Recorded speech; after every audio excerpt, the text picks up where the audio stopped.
Salam bahagia bertemu kembali rentasan berita edisi 823 bersama saya Zawazli Yusof dan antara paparan utama malam ini. Apa cerita dengan BMF?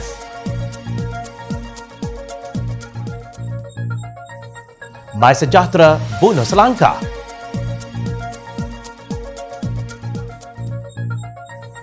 Rakyat terpukau dengan PRU Muhyiddin.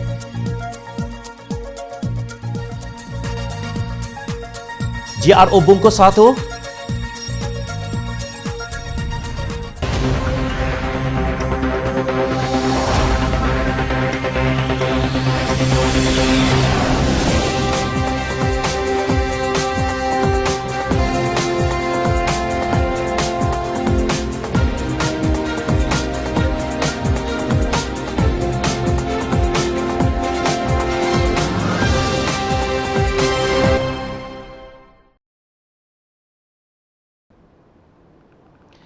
Assalamualaikum dan salam sejahtera.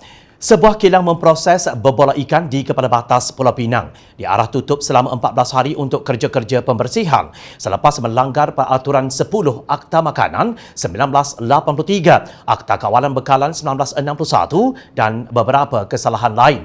Pegawai Kesihatan Persekitaran Bahagian Keselamatan dan Kualiti Makanan BKKM Jabatan Kesihatan Pulau Pinang Muhammad Wazir Khalid yang mengetuai UPS Tegar berkata pihaknya juga menemukan lipan di dalam tong penyimpanan barang mentah dan najis tikus di dalam stor penyimpanan barang di situ. Walaupun produk yang dihasilkan itu tidak halal, kami bertanggungjawab untuk menjaga hak dan kebajikan masyarakat bukan Islam dalam membeli makanan yang selamat dan bersih. Ketika serbuan, kami dapati proses penghasilan produk di atas lantai dipenuhi dengan lalat dan lipas kerana tidak tertutup. Kami risau berlaku keracunan makanan, katanya, seperti dipetik bernama 8 Februari lalu. Menurut Wazir, kilang berkenaan banyak melakukan kesalahan walaupun pernah diserbu 2 kali pada tahun lalu. Begitulah sikap sebahagian pengeluar makanan yang tegar melakukan kesalahan melanggar undang-undang dan tidak pernah serik walaupun pernah dikenakan amaran dan dijatuhkan hukuman. Untuk rekod, pada Julai tahun lalu, media melaporkan 4 buah kilang memproses makanan di sekitar Mengkuang Titi, Sungai Lembu dan Tanah Liat di Bukit Mertajam diarahkan tutup selepas pemeriksaan UPS Tegar. Difahamkan, kilang terbabit telah beroperasi selama 50 tahun. Sudah tentu pemiliknya sudah menjadi kaya raya. Mustahil mereka tidak mampu mengeluarkan sedikit modal untuk menambah baik keadaan kilang itu. Maknanya, telah 50 tahun orang ramai disumbat dengan makanan yang kotor dan mungkin mengandungi racun. Punca masalahnya di mana? Adakah undang-undang dan hukuman yang sedia ada tidak cukup berat dan menakutkan mereka? Adakah wujud tangan-tangan gaib, mata yang tertutup dan telinga yang ditulikan tak kala diberitahu tentang betapa buruknya keadaan kilang-kilang berkenaan? Seperti biasa, pihak yang berkuasa tidak mendedahkan nama kilang dan jenama produk mereka. Ini menyebabkan orang ramai tertanya-tanya termasuk penganut Islam sama ada mereka pernah menjadi mangsa kepada pengusaha kilang yang tamak halaba ini. Di sebalik misteri kilang memproses makanan yang tidak peduli kepada aspek kesihatan dan memperlekeh undang-undang negara, wujud satu isu lain yang ingin disembunyikan. Isu itu bernama Kempen Buy Muslim First atau BMF yang kini sudah menjadi Buy Mercedes First. Kempen BMF itu sebelum ini telah dipolitikkan PAS sebelum pilihan raya umum ke-14. Namun, kini setelah menjadi sebahagian daripada Kerajaan Perikatan Nasional, ia bagai dilupakan. Menurut Ahli Jawatan Kuasa Amanah Nasional, Muhammad Faiz Fazil, daripada RM275 bilion nilai pakej rangsangan ekonomi atau PRE yang diumumkan bawah Perikatan Nasional tidak dibentangkan nilai yang telah diperuntukkan untuk kempen BMF bagi mengukuhkan daya saing perniagaan Muslim Bumi Putra. Apakah PAS dan PN hanya memanipulasi sentimen Melayu Islam untuk kepentingan politik atau political mileage tetapi mengabaikannya setelah menjadi kerajaan? Soalnya pada Julai 2020 yang lalu. Beliau turut mengingatkan mengenai program strategik Bihalal yang diwujudkan oleh Kerajaan Pakatan Harapan bagi memacu perkembangan industri halal Malaysia. Strategi yang dirintis oleh Datuk Seri Dr. Mujahid Yusof meletakkan keperluan menjadikan halal sebagai penanda arah sesuatu produk. Justru, ia memberikan penekanan kepada perkembangan industri produk halal yang amat penting untuk sosioekonomi orang Melayu Islam. Jika strategi ini dilaksanakan dengan penuh iltizam politik, sudah tentu tidak timbul isu kilang kotor yang mengeluarkan produk tanpa label dan menjual produk mereka di pasaran terbuka. Rakyat Malaysia tidak kira apa bangsanya dan agamanya sudah tentu mahu kepada produk makanan yang tidak tercemar dengan benda asing yang boleh mendatangkan penyakit. Berfikirlah demi rakyat, bukan demi politik semata-mata. Siapa miliki akses data MySejahtera? Begitulah bunyinya soalan Datuk Seri Dr. Zulkifli Ahmad ketika memberi respons sebuah artikel yang ditulis Fazrin Kamal yang bertajuk Di Sebalik Aplikasi Selangkah, Kes Harian COVID-19 Selangor terus meningkat yang diterbitkan pada 3 Februari lalu di laman sesawang Malaysia Now. Aplikasi Selangkah ini dibangunkan dengan begitu mapan sehinggakan jejak kontak rapat hanya memerlukan tenaga kerja yang minimum dan membenarkan pengecaman individu yang terdedah dengan pantas supaya langkah pencegahan dapat dilaksanakan pada kadar segera. Kesemua data ini disimpan di Malaysia dan terjaga rapi. Hanya data, nama pengguna, nombor telefon dan lokasi pendaftaran sahaja yang direkodkan. Data-data ini dijamin keselamatannya dan hanya boleh diakses oleh pegawai kesihatan awam dan ejen pasukan petugas khas Selangor untuk COVID-19 atau STFC. Pengguna juga boleh menarik balik data tersebut sekiranya perlu, kata Zulkifli dalam kenyataannya yang turut dikirimkan kepada Jom Channel. Menurut beliau, MySejahtera pula merupakan pangkalan data yang dibangunkan oleh Majlis Keselamatan Negara MKN dan pernah dilihat sebagai saingan kepada Selangkah. Zulkifli berkata dalam melaksanakan jejak kontak rapat, sistem MySejahtera tidak bergerak secara automatik sepenuhnya. Malah ia masih memerlukan penaikan taraf untuk menandingi Selangkah. Sehingga hari ini, lokasi penyimpanan data MySejahtera masih tidak dapat dikenal pasti. Bukan itu sahaja, pihak yang mempunyai akses terhadap data MySejahtera juga masih menjadi satu misteri, dakwa Zulkifli. Beliau berpendapat perkara tersebut tidak boleh dipandang enteng. Terdapat dakwaan berlaku penyalahgunaan data dengan penggunaan aplikasi MySejahtera. Selain itu, kita juga risau sekiranya data-data ini dijual kepada pihak ketiga dengan tujuan keuntungan. Bagaimanapun sehingga hari ini kerajaan Malaysia masih nampaknya menangani isu kebocoran data ini secara sambil lewa, tegasnya. Zulkifli bertegas bahawa Selangkah merupakan aplikasi yang lebih baik, namun amat malang sekali apabila kedua-duanya tidak diintegrasikan untuk melahirkan potensi yang sebenar. Sebaliknya pada 3 Ogos 2020, Menteri Kanan Pertahanan Datuk Seri Ismail Sabri Yaakob mengumumkan bahawa setiap premis perniagaan wajib mempunyai kod QR MySejahtera. Malang sekali apabila terdapat banyak pihak yang disaman penguatkuasa kerana tidak menggunakan MySejahtera. Arahan MKN itu yang jelas sengaja dirancang untuk meminggirkan Selangkah, menyusahkan ramai orang, tegas Zulkifli yang juga pengerusi Selangor Task Force COVID-19 atau STFC serta bekas Menteri Kesihatan. Beliau juga menegaskan situasi tersebut menyebabkan usaha memerangi COVID-19 terbantut kerana STFC terpaksa bekerja keras untuk memulihkan epidemik di Selangor tanpa sebarang bantuan data daripada Kementerian Kesihatan Malaysia KKM ataupun Kerajaan Malaysia. Dengan perkongsian data, STFC berjaya mengenal pasti dan mencari daerah-daerah yang berisiko tinggi dengan segera melakukan ujian, jejak, mengasingkan dan menyokong. Sebaliknya, pada 18 Ogos dan 2 September, MySejahtera diwajibkan untuk digunakan oleh semua pihak. Amat malang. Keengganan pusat untuk berkongsi data dengan Kerajaan Selangor menyebabkan kerja kami menjadi sukar seperti teraba-raba di dalam bilik yang gelap atau bertinju dengan mata kami ditutup, keluh pakar toksikologi itu. Beliau menjelaskan bahawa punca utama di sebalik lonjakan mengejut kes COVID-19 di Selangor ialah kerana kes pada tahun 2020 dan juga Januari 2021 baru saja dilaporkan dan tidak mewakili nombor semasa. Perkara ini turut diakui oleh Ketua Pengarah Kesihatan Tan Sri Nur Hisham Abdullah. Beliau menyalahkan kelemahan sistem MySejahtera yang mengambil masa terlalu lama untuk mewajibkan pegawai kesihatan awam melaksanakan jejak kontak sehingga mengakibatkan tunggakan kes yang berbulan-bulan lamanya. Data-data yang diperoleh sudah pun bercampur aduk sehingga menyebabkan ia tidak lagi berguna untuk mencegah penularan wabak. Beliau menyeru kerajaan Malaysia KKM dan juga Ketua Pengarah Kesihatan untuk berlaku jujur dalam isu ini. Laporan mestilah dilaporkan dengan telus, bukan sahaja mengenai status tunggakan kes yang lepas dan semasa. Bahkan rakyat juga berhak dimaklumkan berkenaan status semasa kes di Malaysia. Beliau menyatakan entiti untuk operasi dan implementasi STFC ialah Selangor Task Force Operation yang terlibat langsung dalam pengoperasian program dan kerja seperti saringan komuniti tersasar. Kata Zulkifli, STFO dibantu oleh Pasukan Tindakan dan Bantuan Persatuan Perubatan Islam Malaysia, IMERIT. STFC pula menggunakan sumber dan kepakaran serta pengalaman IMERIT dengan tidak membayar imbuhan yang sepatutnya. Bahkan sebahagian kerja dilakukan secara pro bono atau sukarela. Sementara kami amat insaf menangani cabaran melandaikan lekuk epidemik di Selangor. Izinkan saya menegur supaya anda berpada-padalah untuk membuat kesimpulan atau kecaman terhadap prestasi di Selangor, tegasnya. Jom China amat terharu dengan kegigihan pasukan STFC dan STFO Selangor sebagai wira-wira yang tidak pernah didendang, menjalankan amanah walaupun menerima tekanan daripada pihak yang mempolitikkan pandemik COVID-19.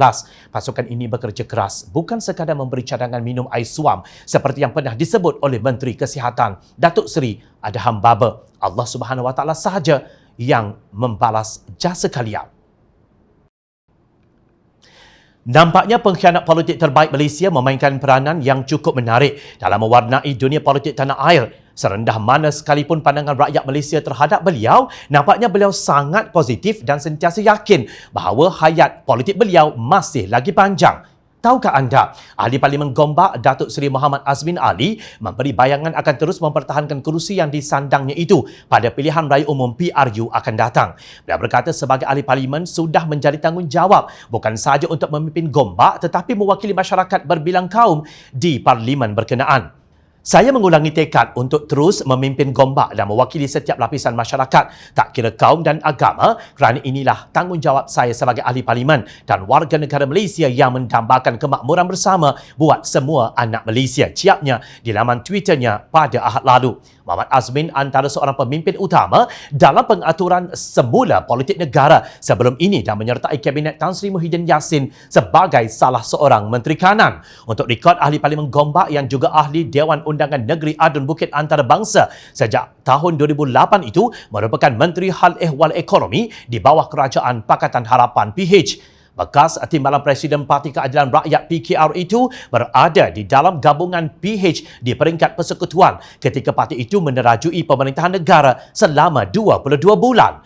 Selepas PH tumbang, Muhammad Azmin mengetuai sekumpulan 11 ahli parlimen PKR menyertai Parti Pribumi Bersatu Malaysia Bersatu yang diterajui Muhyiddin yang juga Perdana Menteri baharu selepas kejatuhan PH. Sementara itu, Pakatan Harapan PH kekal dengan pendirian tidak mahu pilihan raya umum ke-15 diadakan. Sebaliknya, mahu mandat rakyat dikembalikan kepada mereka. Dalam satu kenyataan bersama Majlis Setiausaha PH Jumaat lalu, mereka mempertikaikan kenyataan Perdana Menteri Tan Sri Muhyiddin Yassin yang sering membangkitkan isu yang berkaitan pilihan raya. Amat jelas, rakyat Malaysia tidak inginkan pilihan raya pada waktu ini, tetapi mahu kestabilan politik untuk menyelesaikan isu pandemik dan ekonomi. Maka PH kekal dengan pendirian bahawa pilihan raya tidak diperlukan memandangkan mandat yang diberikan rakyat pada PRU 14 masih sah sehingga tahun 2023. Yang diperlukan adalah pengembalian mandat tersebut kepada pihak yang sepatutnya pada kadar segera, kata kenyataan bersama itu.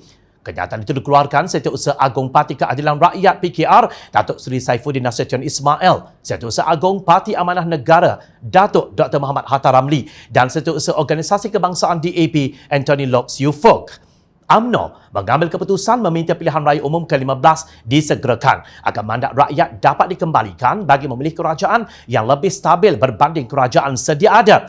Dalam perkembangan sama, Presidennya Datuk Seri Dr. Ahmad Zahid Hamidi berkata, kerajaan yang stabil penting dalam memulihkan ekonomi negara, terutama dalam menarik dan mengekalkan pelaburan langsung asing atau FDI. Kenapa PRU perlu disegerakan? Kerana kita tahu kerajaan yang ada sekarang sangat rapuh. Buktinya, pengundian bacaan kali ketiga Belanjawan 2021 hanya menang dengan 111 undi, iaitu kelebihan 1 kerusi sahaja.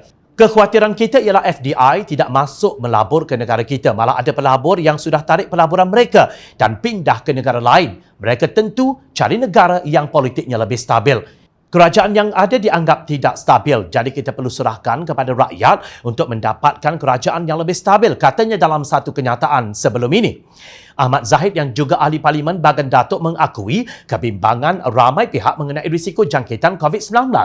Jom Channel juga sebenarnya hairan dengan Tan Sri Muhyiddin Yassin yang dilihat beria-ia kononnya ingin memberi mandat kembali kepada rakyat untuk memilih kerajaan pilihan mereka dalam PRU yang akan datang diadakan selepas darurat. Persoalannya, kenapa Muhyiddin tidak menyerahkan kembali kepada PH kerajaan yang sememangnya sah telah dipilih rakyat dalam PRU 14 yang lalu? Pendekatan Nasional ternyata telah gagal dan majoriti Muhyiddin juga sudah hilang. Cuma masalahnya adalah Muhyiddin tidak mahu mengakuinya, malah menafikannya bermati-matian sehingga tidak memaklumkan hal itu kepada Agong. Paling menarik apabila sanggup menggantung Parlimen demi kekal berkuasa, walaupun dalam keadaan ketakutan dan keresahan. Kenapa tidak berani untuk menyerahkan kembali mandat yang telah dirampas melalui langkah Sheraton dengan terhormat dan bermaruah? Atau sebenarnya masih menunggu masa yang sesuai sementara mendapatkan habuan dan mengaut segala projek untuk kepentingan diri? Rintihan hati rakyat sedang akhir-akhir ini seolah-olah tidak lagi didengar dan diberikan perhatian oleh pihak kerajaan.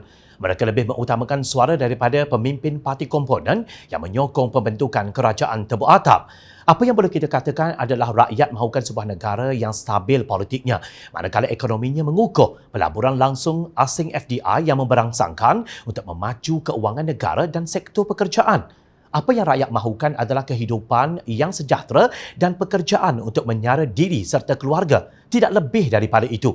Pengusaha restoran merayu supaya kerajaan membenarkan semula pelanggan untuk makan di dalam premis dengan prosedur operasi standard SOP yang ketat.